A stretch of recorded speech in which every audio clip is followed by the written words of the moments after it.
આત્મીય ભાઈઓ બહેનો, ગાયત્રી મંત્ર એ વેદોનો મંત્ર છે, દેવોનો મંત્ર છે અને વિશ્વનો મંત્ર છે. ગાયત્રી મંત્રની ઉપાસના વૈશ્વિક સ્તરે દરેકને સમાન અધિકાર છે.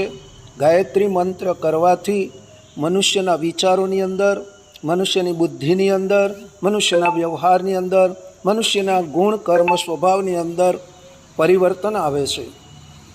ગાયત્રી મંત્ર દ્વારા મનુષ્યની આત્મિક શક્તિનો વિકાસ થાય છે, માનસિક શુદ્ધિ થાય છે અને હૃદયની અંદર પરમાત્માની દિવ્ય એ પ્રકાશ જ્યોતિનું અવતરણ થવાથી મનુષ્ય પ્રાણવાન, ઉર્જાવાન અને વર્ચસ્વી બને છે.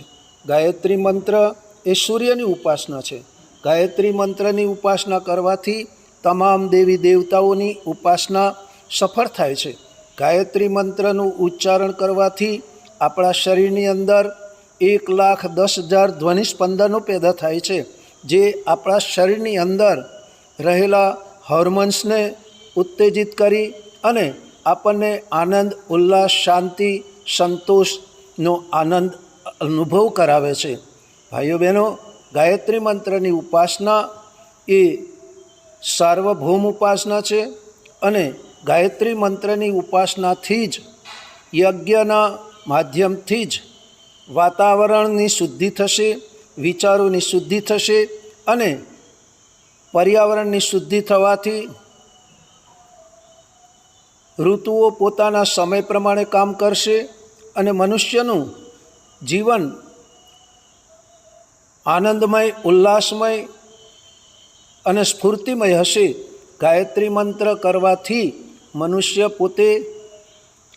પોતાના આત્મિક, શારીરિક અને માનસિક ઉદ્વેગોને દૂર કરી અને પોતાના લક્ષ્ય તરફ આગળ વધે છે.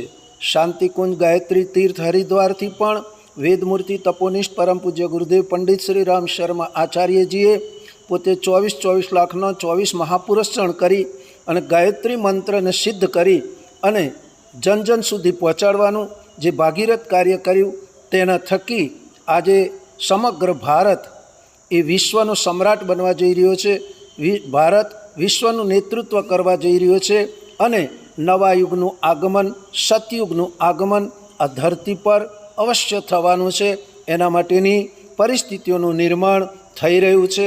એનું કારણ એક છે કે આજે વિશ્વની અંદર ગાયત્રી મંત્રની સાધના, ગાયત્રી મંત્રની ઉપાસના ઠેર ઠેર થઈ રહી છે અને ગાયત્રી મંત્રની સાધનાના માધ્યમ દ્વારા, ઉપાસનાના માધ્યમ દ્વારા વાતાવરણની અંદર, વિચારોની અંદર, વાયુમંડળની અંદર એ દિવ્ય તરંગો પેદા થઈ અને સમાજ અને રાષ્ટ્રને મહાન બનાવવામાં મહત્ત્વની ભૂમિકા ભજવે.